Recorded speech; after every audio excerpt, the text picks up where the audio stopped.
Welcome back, everyone. I'm Dr. Foojan Zeine, and I am excited to be with Dr. Jia Gottlieb. He is a physician with a unique therapeutic approach based on his extensive training in both Western medicine and Eastern healing arts.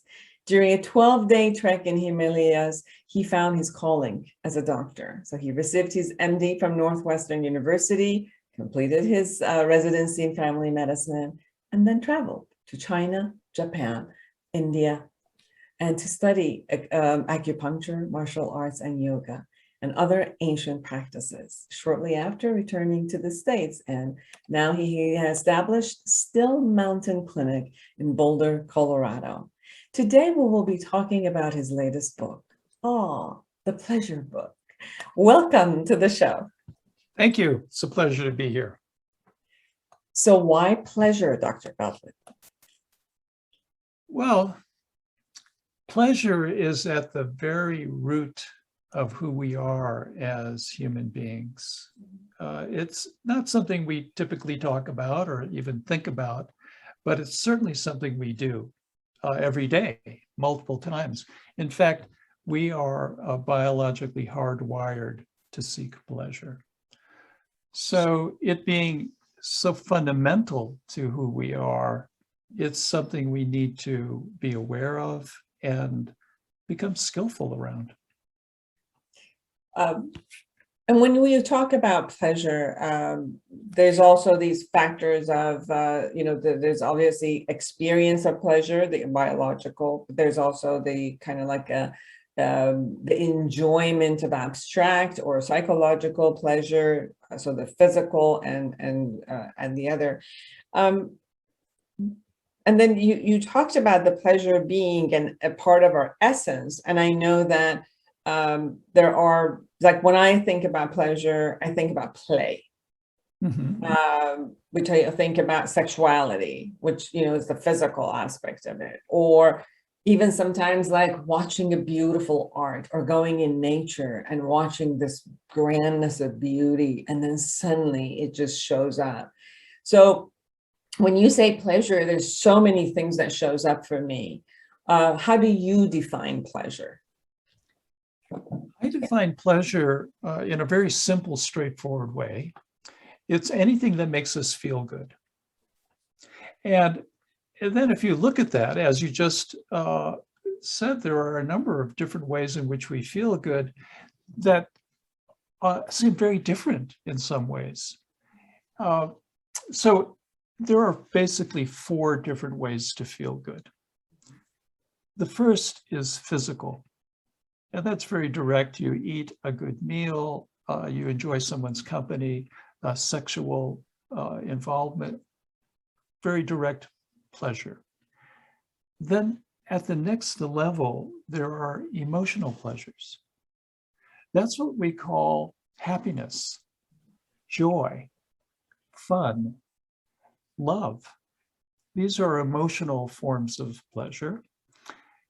At the next level, beyond that, is mental pleasures. These are thoughts that make us feel good. That the work I do is meaningful and important, that I have enough money in the bank, that people like me. These are mental forms of pleasure. And then at the highest level, it just turns out to be spiritual. That's the connection to source, shall we say. And when you look at your background of going, when you said I had a calling, an epiphany about wanting to be a doctor, what transpired for you from that experience, that it appears to be a little bit more like a spiritual journey, and then finding almost like your pleasure, your calling, your dharma into a space of, this is what I want to do. And then you came back and went to medical school. Well, as you ask that question, I realize that how I became a doctor is, and really how we become anything, it's kind of mysterious. But it does happen, right? We do grow up. we do become something. And how does that happen? Really, to be very precise, that is the sixth immutable law of pleasure. There are 7 immutable laws. The 6th law is the balancing of desire and surrender. So I had a desire as a young man, I had a desire to be something. And like most of my friends was like, well, you need to be successful. And then the question is, well, what are you going to be successful in? And of course, this is the naivety of youth. We think we can do anything. So with that intention, that desire that I need to be able to make a living, be able to support a family, be able to contribute to my society. That was the intention I had. And I went traveling around the world after I graduated from college to figure it out, to just figure it out. And every day I asked myself, so what are you going to do? And I didn't know. It was uncomfortable. But that's only half the equation, the desire. Getting clear on that, which is also not so easy. The second half of that equation is surrender. That is an openness and allowing for things to happen as they do. And what I've learned over the years now, looking at this, is that when desire and surrender come into relative balance, we're in the sweet spot. We're in the flow of the Tao, shall we say. So I'm trekking in the Himalayas, not knowing what the hell I'm doing and wondering, why am I out here? Why am I on this trip to try and figure out what I'm going to be? And as I'm walking along, there's this huge river running down, this is like for about 12 days. And I'm looking at the river every day, walking about 10 hours a day. And I see this huge rock. It's as big as a room sitting in that river. And suddenly I realized, oh, that's my problem. I can't be like that rock in the midst of all this flow. I can't commit to anything. So that was the first insight. And then mysteriously, at the end of that trek, I just knew I was going to be a doctor. I mean, I had considered the possibility before. I didn't know anything about it. I never worked in the hospital. I never was an orderly or, but I thought, I want to help. And just before that trip in Nepal, I had been in northern India. And I was in Calcutta. And this was just as all these East Pakistan, used to be a place called East Pakistan. All these refugees were there living on the street. And I was overwhelmed with the sight of human struggle and suffering. It's just right there. You could touch it. You can smell it. You can feel it. Young kids, grab at your clothes to stop you, so that you can give them some money. So that upset me. And so a combination of things, at the end of my trek, I just went, I'm going to be a doctor. And now it's just a matter of getting back home and figuring out how to get into medical school, which required a whole lot of luck.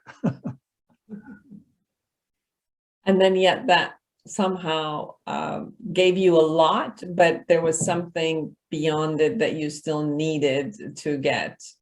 So you went back. Yes, I needed then I needed to do some pre-med courses. I was a physics major. So yeah, and then apply to medical school, which is a whole kind of rat race as all into itself. So yeah, I just feel very fortunate that somehow I ended up in a profession doing work that I just simply love. After the becoming a proficient in the Western medicine, there was this desire to go back and experience all the Eastern healing arts too. So well, you know, happened that it called you forward more on expanding this this domain for yourself. Yeah, you know, the way I describe it to people, particularly young people, you know, who are trying to figure out what's going on here, and it's only gotten much more complex since I was a young person, and we refer to it as a calling, but my experience is much more like a feeling of being drawn. It's like standing on a sandy beach and the surf goes out, and you feel your heels, you feel your feet sucked down into the sand. Well, my good fortune has been willing to take the time to stand on the beach looking at the great unknown, not being in a rush. That's that traveling around the world for a year was that, and taking a break. Stand on the sand, and then when I feel that pull, I for whatever reason never questioned it much. I just dove in. And looking back, it directed me in the most efficient way possible, given who I am and so forth, to bring me exactly to this point. So that to me is a mystery. It's a blessing. I feel very grateful. I want to hear about the 7 laws, the 7 principles that you talked about, but one of the things that you just mentioned, which was the concept of the desire and the surrender. It's interesting because when you say desire, ingrained in the concept of the desire shows up a level of an attachment to acquiring the desire. Yes. And then I heard you say, okay, now surrender, where it seems like it becomes the antidote to the concept of the attachment to go. And, you know, I've got to get it now, however, and then the other part was just surrender. So is it more like you are become aware of your desire and then just let it be? That takes really a lot of skill to have the desire and then let it be, because the concept of a desire usually holds with this tension and anxiety and moving forward, and you know, the attachment more than anything. Can you explain that part for us? Yeah, that tension that you so well described, you know, that's what makes it exciting. Mm-hmm. And that it's unknown. And there can, you know, exciting is one word, but it can also be anxiety producing. It can be stopping us in our tracks because we're so scared. So desire is tricky. And most of us have this feeling that there's got to be something more. I need more, I want more. But then when you say, well, okay, what do you want? If you could have anything, what would it be? That turns out to not be a real simple question to answer. And so getting in touch, becoming aware of our wanting, and then refining, investigating, yeah, what is it? And it's never perfect, but we can get closer and closer. That's very important. In our culture, we want all kinds of things, and they compete with each other. You know, I'd like a new cell phone. I could use a better car. Gee, I wish I had a girlfriend. So how to kind of prioritize at a given point in my life, well, what do I really want? And that turns out to actually, of the two, be the easier piece. The surrender part, particularly for us in the West, in the I generation, where it's all about me, and winning means getting what I want. Surrender turns out to be even more difficult. I totally agree. Tell me. That's why I said the skill to surrender. My experience with surrendering, I'm getting much better as I get older. But I know that it was more like I was brought up into the sense of you have a desire, you set a goal, you do the action plan, you get it. And if it's not happening, then you got to change your action plan until you get it. And it was more like, there's no stopping you. Like you want it, you do it, you get it. And if you don't get it, then it's like all of this pain and suffering, and then failure, and all of that shows up with it. Or that it meant that if you have a desire and you couldn't get it, that it must have been bad, right? Like there must have been something wrong with it, or you were supposed to have shame around it. Or was something that wasn't yours, but you were trying to have it. So then it was also the concept of shame and guilt and ethical issues, which, by the way, everyone, all of these are in his book, beautifully written in different chapters. So I'm just kind of bringing it all together. So that's what was. And then obviously, life brings you reality, which is, oh, well, you could desire, but it's not always going to be given to you. So deal with it. And then I think the surrendering showed up after, like, deal with it. And, but then to have the surrender, I'm beginning to experience or examine or practice this concept of surrendering upfront from a source context versus like, okay, I'm not getting it, whatever, I'll surrender, like a powerless surrender. Yeah, exactly. That's really good. Surrendering preemptively. Yes. So, like what you said, like desire and surrender coming side by side. Like I have the right to have this desire, and then yet I will surrender to how it shows up. And then, like what you said, just allowing my feet to sink in and just go in. And if it doesn't, then flow with whatever else it is. But that means that I got to really rein my desire, the attachment to the desire constantly. Well, I have a little quote from the Dalai Lama at the beginning of one of my chapters on desire. And he says, sometimes not getting what you want can be a stroke of great luck. I totally agree, especially when some things that I wanted, like relationships I wanted or things I wanted, and then past, I didn't get it. And then, I watched it from afar after a while, and you're like, yeah, you dodged that bullet. I dodged that bullet. So I totally agree. And there is something deeper underneath this, which to me is really mysterious and wonderful. And that is when I put my desire out into the universe as clearly as I can, and adopt this stance of open receptivity to what bounces back, as it were.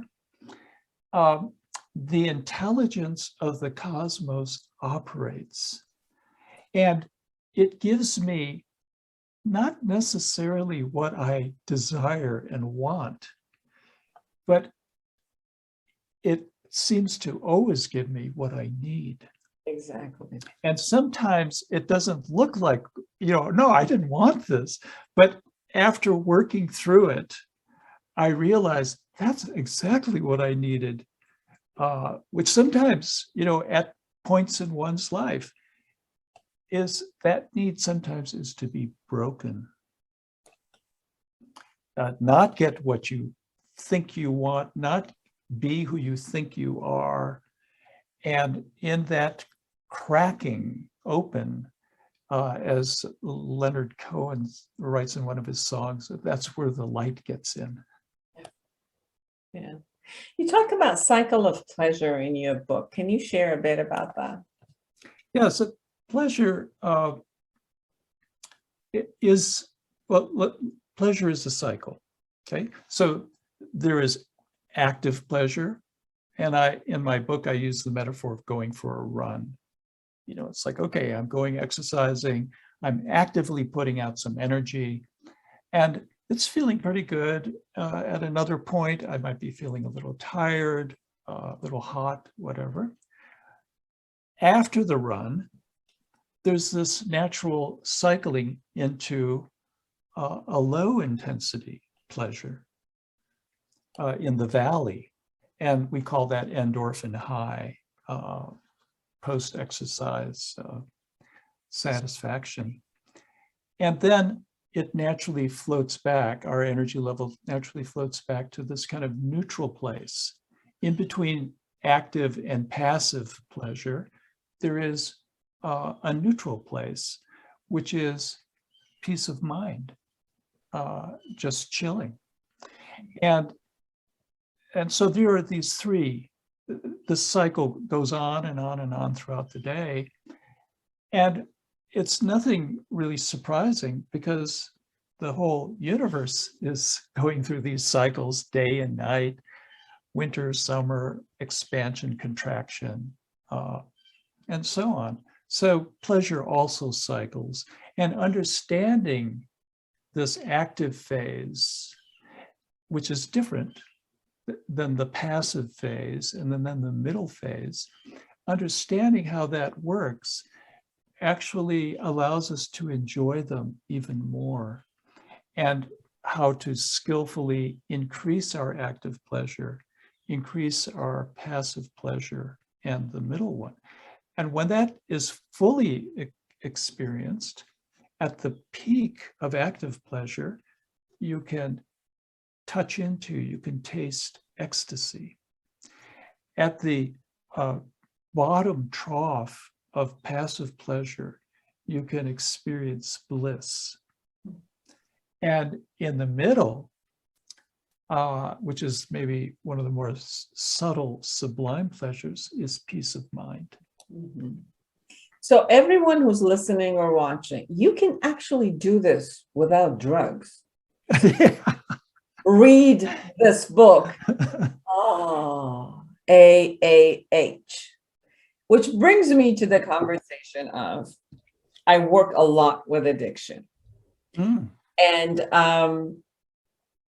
it just seems like, you know, the world is constantly seeking some sort of an alternate state, some sort of give me something that can get me into that pleasure immediately without me having to make any effort on that, but give me right now, give me. So any type of drugs, whether it's an upper or a downer or something that takes me into the bliss or the ecstasy or any of those immediately. What are your thoughts around this concept that people obviously are constantly seeking, needing, moving toward that, you know, trying to run away from any sort of anything that would take an effort, or that it would be called some sort of pain, even like an emotional pain, whether the pain is I'm not getting anything my desire, or I've lost something, or I feel like the failure or not good enough, whatever is happening, or the world's going in, I'm not in control of what's happening in the world, such as the COVID and so many other things that are there. So throughout the day, I'm going to feel down, painful, and suffering, and I just want something that gives me pleasure immediately. Yeah, we have, to begin with, we have this tendency to pass judgment on everything, everyone, and particularly ourselves. And And that judgment passing obscures our ability to actually think clearly and make wise decisions.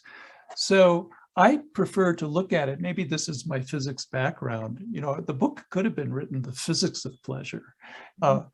Like, let's take it out of this cultural frame of original sin, original inadequacy, shame, guilt, and let's put it into a more neutral framework.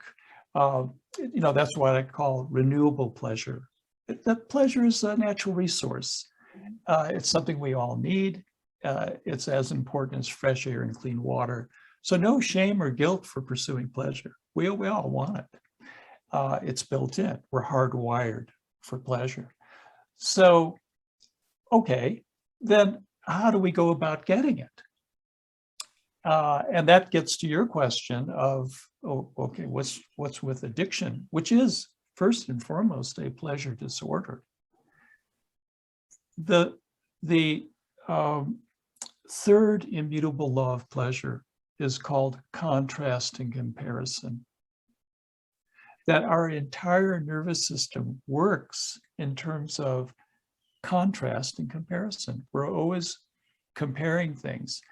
And what that means is whatever state we find ourselves in throughout the day, there is a deep need, which is a little bit stronger than just a desire. It's like, I need this. There is a need to shift my consciousness. So if I've been sitting for a long time, well, then I need to stand up and move around. If I've been standing for a long time, I need to sit down. It's like breathing in and breathing out. And you don't want to hold your breath at any point. So contrast and comparison is actually biologically how our nervous system works. The individual neurons are either firing or at rest.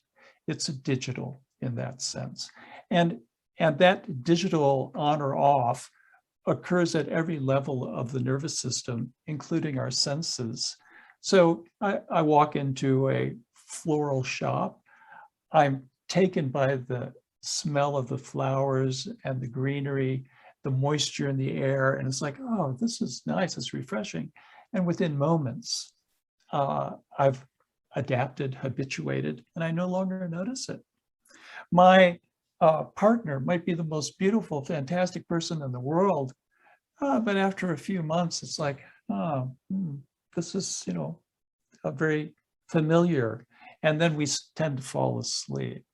So contrast and comparison, that's built in. The only question is how to go about it.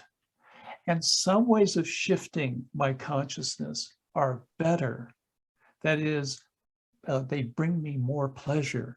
They make me feel good for longer periods of time, ideally my whole life, as opposed to other ways of feeling good, which might be just a flash in the pan.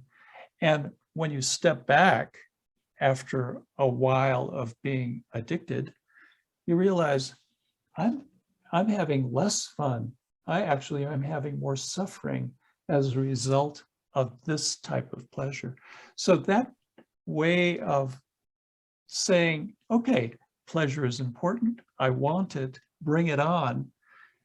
And then now, how can I be skillful to get the highest quality pleasure, to be like a connoisseur, as it were, as opposed to naive and ignorant and pursuing pleasures that ultimately bring pain and suffering. That can be avoided. And I think pain and suffering are highly overrated in our culture. I also have seen a lot of association where pleasure gets associated with destructive behavior. So that's where I'm also hearing a shift of consciousness where we detach these concepts where pleasure can also be attached to constructive and health and beauty. Yeah, that attachment that connection between pleasure and suffering is, I mean, there's different ways of looking at it, but one very important way is understanding that our cultural framework, our operating system around pleasure has been corrupted with a piece of malware. And just like a piece of malware in your computer, it causes it to crash. Mm-hmm. And in the same way, this cultural malware causes us to crash when we're trying to experience pleasure. And that crash is experienced as pain and suffering, right? The damn thing's not working. It's not what I thought it should be. And that malware was most eloquently stated by St. Paul, I guess in the New Testament. And he says something like in Romans, I think 17:3, that which I would do, I do not. The good that I would do, I do not. The evil that I would not, that I do. That gives you an idea of the kind of crazy making that goes on with making pleasure a sin. Mm-hmm. And that's where the connection sometimes shows up also. But it gives it a thrill. But on the other side, I think that it goes into destructiveness and takes right anyway. Right. If it's a sin, then I should be punished. Mm-hmm. God should punish me. I deserve to be punished because I have sinned, and perhaps a mortal sin. And then we end up punishing ourselves. And Johnny Cash, listening to him talk about narcotics, heroin, you just hear the suffering in his voice. It's so sad. I know that we only have about 5 or 6 minutes, but I want to hear about the laws of pleasure. So. Well, okay. There are 7 laws, and the easiest way to be introduced to them, and the most fun way, is to go to my website at drjiamd.com, drjiamd.com, and there you can see the book trailer, which will introduce you to the 7 immutable laws of pleasure. And I'm proud of it because it's like a little 2-minute piece of art. It's not what you think it is. It's quite lovely. And the first law is original wholeness, that we are born whole. We are born from pleasure. We are born for pleasure. It is our origin, source, and birthright. That is the antidote to original sin. You're actually born whole. And any mother, any father who has seen a newborn child understands, wow, what a miracle. And this child could become anything. So the second law is the law of colors. And that's what I mentioned at the outset, that there are 4 colors of pleasure: physical red, emotional green, mental blue, and spiritual white. And when these 3 colors are, red, green, and blue are the primary colors, when they're perfectly balanced and harmonized, you get white light. And in the same way, when you go deep into your physical, emotional, and mental pleasures and understand how they work and operate, you naturally then begin to experience this spiritual pleasure. The third is the law of contrast and comparison, which is all pleasures, all perceptions, all experiences are relative. My house is only as big as my neighbor by comparison, right? The fourth is the law of thresholds. And that's a little bit of a tricky one, but it's understanding that pleasure and pain are not opposites. Most people, you say, what's the opposite of pleasure? Oh, pain, and vice versa. No, that's not actually true. Pleasure and pain are kissing cousins, separated by a pleasure-pain threshold. And understanding this, pleasure and pain is like a compass that guides you through life. If you got your north and south poles messed up, yeah, it's going to be hard to get to where you want to go. So just that one understanding that pleasure and pain are close to each other, as opposed to opposite to each other, could save you a lot of heartache and suffering. The fifth, we already spoke about cycles, active, passive, and neutral pleasures. The sixth, the law of desire and surrender, which is just so useful. But it takes a bit of experience and growing up to realize how life works, and the importance of surrender. And the last, the seventh, is renewable pleasure. And this is where my book, in the last chapter, it's called Renewable Pleasure for a Sustainable World. And I believe that our deeper understanding of pleasure will actually save us as a species on this planet.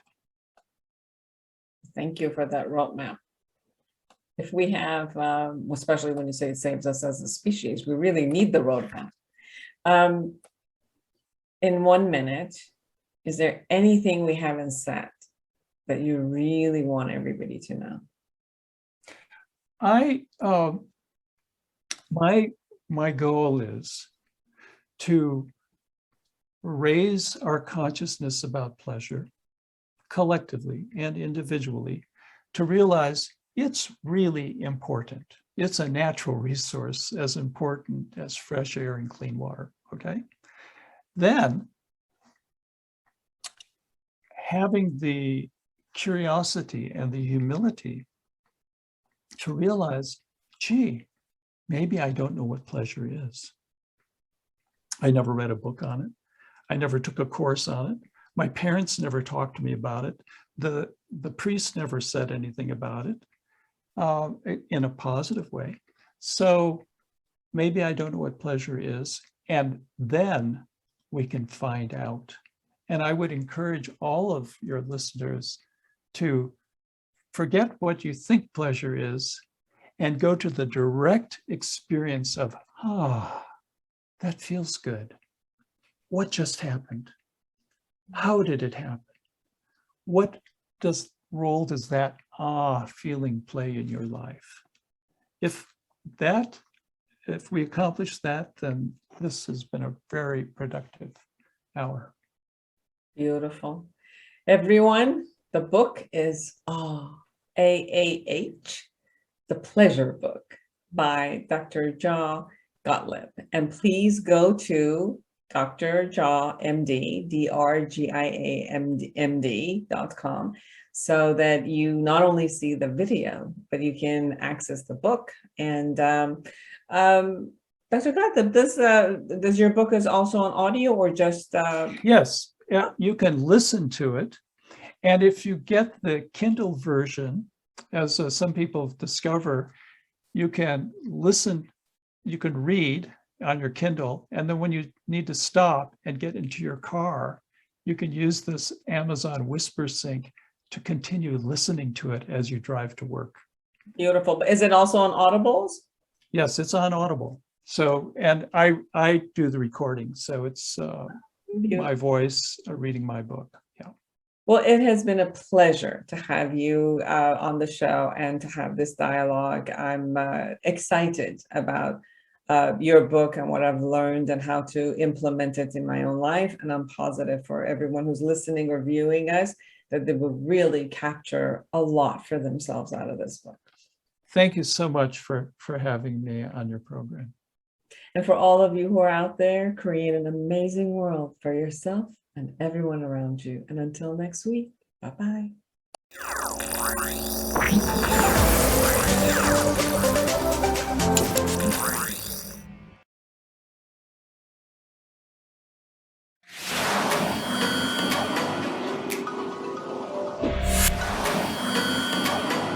Togetherness Media.